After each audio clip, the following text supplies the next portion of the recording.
Hi again. Today I'm going to talk about clocks. Um, I've written a series that kind of centers around antique clocks. We have a house full of clocks, as well as my husband works on clocks. He repairs, cleans, restores. So we are very knowledgeable, about clocks. Um, and one of the things I've noticed that have come up as he's worked on clocks is that some people, especially if people who've never had an antique clock before, there's some things that they don't seem to know about them. And I thought I'd make a series of videos to try to help them out because these are clocks that are dependent on being wound up in one way or another. And I'm going to try to show you the variations of that. The other thing is that they need to be absolutely level, not only side to side, but back to front, whether it's hanging on a wall, like this mission clock. This is one of the styles of the mission clocks. Or if they're sitting on a shelf. So, or on the floor, like the big grandfather clocks. So, some of the features of clocks are this one is a spring wound. Okay, has no weights on it. It's got a pendulum. That's got to be going back and forth to know that it's working, to keep time. Okay, this one, it's got everything like out in the open as far as the face. There's nothing covering it, anything like that.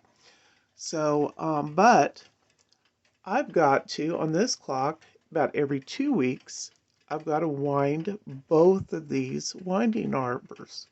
This winds up the different springs that do different things. This is a time strike clock. Okay. This, when I wind it up, it runs, make sure it's keeping time.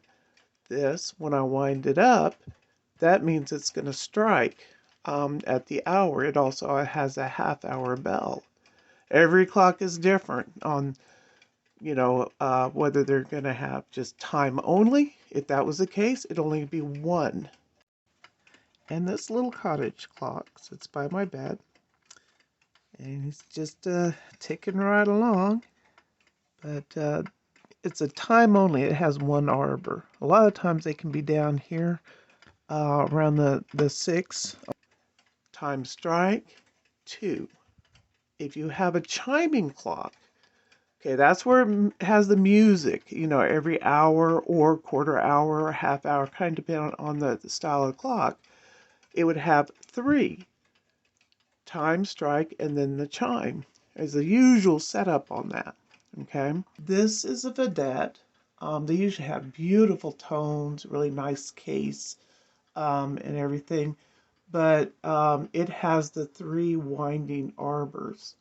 So we've got the time, the strike, and we've got the chime. So, and you have to wind all of them. Otherwise, it's not going to keep time, or it won't chime, or it won't strike. So this is absolutely the greenest timekeeping device you can have. There's no batteries, there's no electricity. It's all physics. It's mechanical.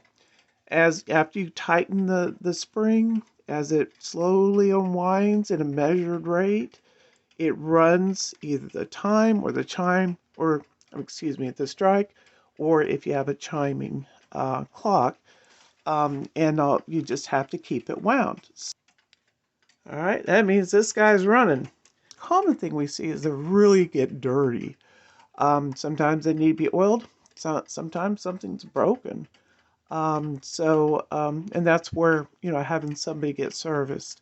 And please, please, please, please, please, do not use WD-40. Oh my gosh, it really messes them up. It's just horrible. And don't drown them in oil. That's another problem that we see.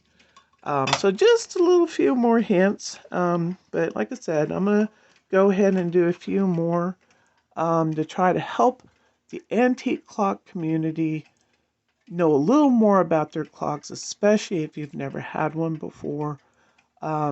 so that you can enjoy them, and it won't be a source of frustration. So if you have any comments or questions or anything like that, please put it in the comments. Please like and share, especially if you know some other people that may be interested in the antique clocks and some of the things that just basic care for them. So thanks again for watching. See you next time.